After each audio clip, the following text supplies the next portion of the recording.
Hello and welcome to doctors Adda. मेरा नाम है भारती और मैं आपकी ज़ूलॉजी एजुकेटर हूँ। नीट 2025 में ये टॉपिक पक्का आएगा क्योंकि लास्ट 5 साल की एनालिसिस देखते हैं तो कॉन्ट्रासेप्टिव डिवाइसेस से हर साल एक क्वेश्चन पूछा जाता है और मेजॉरिटी ऑफ क्वेश्चंस आते हैं आपके इंट्रा यूट्रिन डिवाइसेस से। तो हम लोग सारे के सारे कॉन्ट्रासेप्टिव डिवाइसेस इसी एक वीडियो में विद इन 10 मिनट्स पढ़ने वाले हैं। तो ये 10 मिनट्स की वीडियो है जो कि आपको पूरे के पूरे 4 नंबर दिला सकती है और शायद 8 भी। तो ये वीडियो आपको पूरी देखनी है। तो let's start with this video.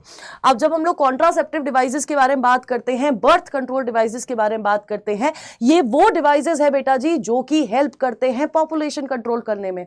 अब ये बहुत तरीके के होते हैं। Let's start with natural methods या फिर ट्रेडिशनल मेथड्स।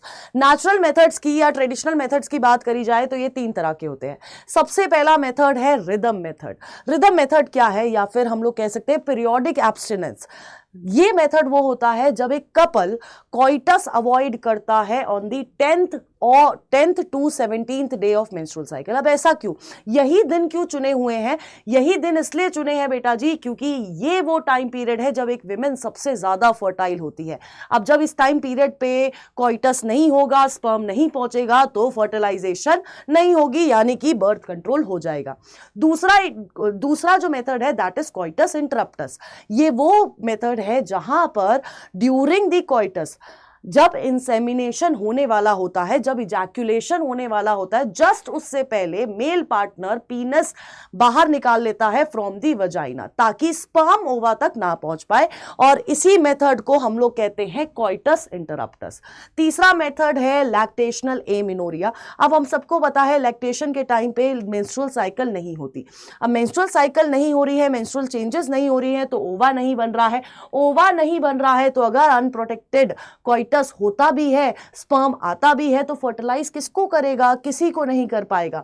तो ये 3 मेथड्स आते हैं आपके नेचुरल मेथड्स पे। दूसरा टाइप ऑफ मेथड है हमारे बैरियर मेथड। अब बैरियर से क्या समझ आ रहा है कि बैरियर क्रिएट किया गया है ना, 2 चीजों के बीच में। कौन सी 2 चीजें? ओवा और स्पर्म को बेटा मिलने ही नहीं दिया जा रहा है। पहला बैरियर मेथड्स आर कॉन्डम्स। अब कॉन्डम, मेल कॉन्डम भी होती है, फीमेल कॉन्डम भी होती है, लेकिन majority time male condoms use होती है क्योंकि उसमें एक एक्स्ट्रा फैक्टर आ जाता है कि वो एसटीडी से भी प्रिवेंशन करती है। और दूसरी चीज जो आपको याद रखनी है कि फीमेल कॉन्डम रीयूजेबल होती है बट मेल कॉन्डम्स रीयूजेबल नहीं होती है। रबर की बनी हुई होती है, लेटेक्स शीट की बनी होती है, और अगर हम लोग फीमेल कॉन्डम्स की बात करते हैं तो वो पॉलीयूरेथेन की बनी होती है। इसके अलावा there are more barrier method जैसे कि डायफ्राम हो गया, सर्वाइकल कैप हो गया, वॉल्ट हो गया। ये सारे के सारे जो बैरियर मेथड है they are used by females, और ये बेसिकली सर्विक्स को कवर करते हैं ताकि स्पर्म सर्विक्स से आगे ना पहुंच पाए और एग को फर्टिलाइज ना करे। अब तीसरा और बहुत इंपॉर्टेंट बर्थ कंट्रोल मेथड है आपका इंट्रा यूट्रिन डिवाइसेस। सबसे पहला है नॉन मेडिकेटेड डिवाइसेस, जहां पर कोई हार्मोन यूज नहीं हो रहा है, लेकिन ये स्पर्म की को ओवा को फर्टिलाइज नहीं करने देता है क्योंकि ये यूट्रस का एनवायरनमेंट चेंज कर देता है। इसका एग्जांपल है लिपीज लूप। मैच द फॉलोइंग आएगा, अभी लिख के रख लो। नेक्स्ट है बेटा जी कॉपर रिलीजिंग आयोडीज। ये वो आयोडीज है जो कि कॉपर रिलीज करती है और स्पर्म की मोटिलिटी को कम कर देती है। स्पर्म की मोटिलिटी को कम कर देगी और फर्टिलाइजिंग पावर को कम कर देगी। अब जब ये दोनों चीज कम हो गई तो स्पर्म कैसे जाएगा ओवा के पास और कैसे फर्टिलाइज कर पाएगा? तीसरा आयोडी है हार्मोन रिलीजिंग आयोडीज, यानी कि वो आयोडीज जो हार्मोन रिलीज करती है और ये यूट्रस को अनसूटेबल बना देती है फॉर फर्टिलाइजेशन, फॉर इंप्लांटेशन। ना फर्टिलाइजेशन होने देती है, और अगर फर्टिलाइजेशन हो भी गया तो बेटा जी इंप्लांटेशन नहीं होने देगी क्योंकि इंप्लांटेशन आखिरकार यूट्रस के अंदर ही होती है।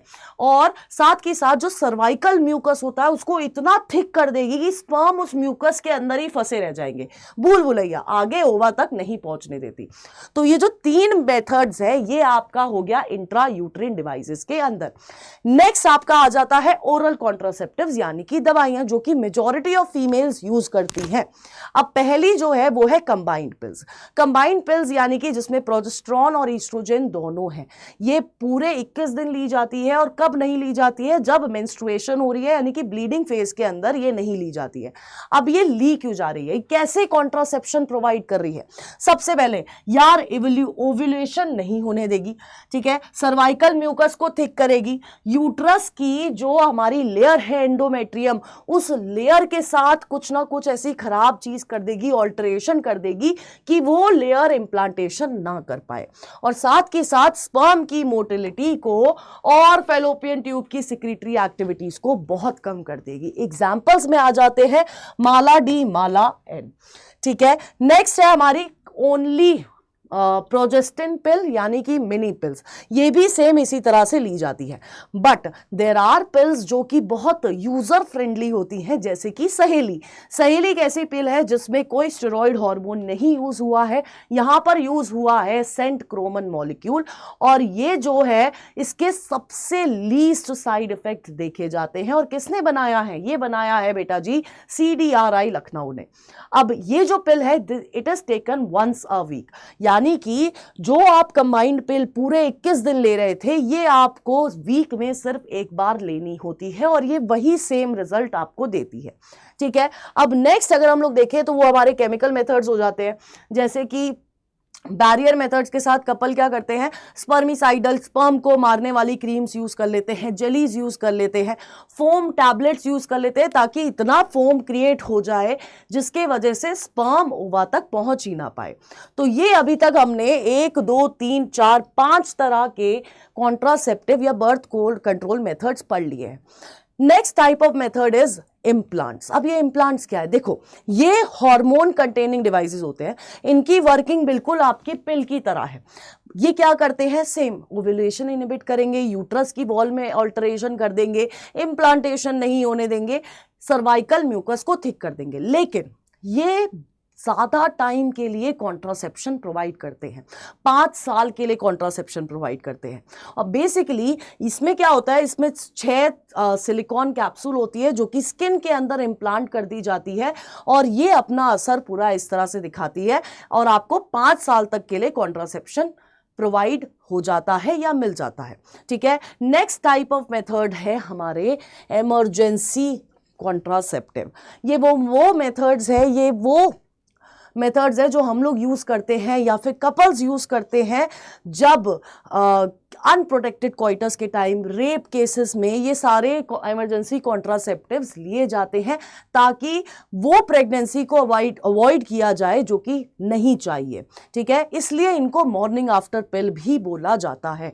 इसमें आता है, ध्यान से सुनिएगा, ये बहुत बार स्टेटमेंट नीट के अंदर पूछी गई है, इसमें आता है आपका आईयूडीज, कंबाइंड पिल्स और मिनी पिल्स। ये 3 तरह, ये 3 आपकी इमरजेंसी कॉन्ट्रासेप्टिव में आती है। अब यूजुअली बच्चों को पिल्स तो याद रहती है, लेकिन आईयूडी भूल जाते हो। आईयूडी भी एक तरह का कॉन्ट्रासेप्टिव मेथड है, ये आपको नहीं भूलना है।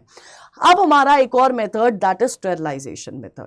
अब ये स्टेरिलाइजेशन मेथड इरिवर्सिबल है, मेल और फीमेल में दोनों होता है। एक होता है वेसेक्टोमी और एक होता है ट्यूबेक्टोमी।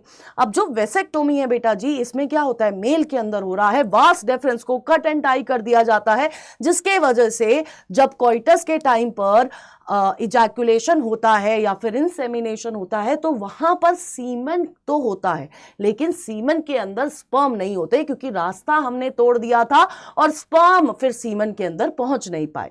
इसका मतलब ये नहीं है कि स्पर्म बन नहीं रहे हैं या मेलनेस कब हो जाएगी, ये दोनों मिथ है, दोनों काम हो रहे हैं, लेकिन बस स्पर्म ओवा तक नहीं पहुंच पा रहे हैं। दूसरा है बेटा जी ट्यूबेक्टोमी, जो कि फीमेल में होता है। यहां पर फेलोपियन ट्यूब को कट एंड टाई कर दिया जाता है, ताकि स्पर्म ओवा तक ना पहुंच पाए और फर्टिलाइजेशन ना हो पाए, ठीक है। अब एक तरह का बर्थ कंट्रोल कह लो, इंड्यूस्ड अबॉर्शन किए जाते हैं बाय यूजिंग मिफप्रिस्टोन, मीजोप्रोस्टोल, ठीक है, सर्जिकल मेथड से, सक्शन से। तो ये सारा आपका क्या है बेटा जी, कॉन्ट्रासेप्टिव मेथड्स में आ जाता है।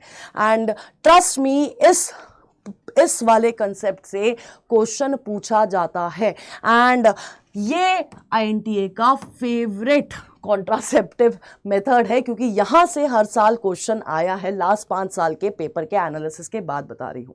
तो if you like the video, तो इस वीडियो को शेयर करिएगा, लाइक करिएगा, चैनल सब्सक्राइब नहीं किया है तो सब्सक्राइब कर लीजिएगा, and stay tune on doctors अड्डा, ताकि आपको इस तरह की वीडियो और कंटेंट मिलता रहे। Bye bye.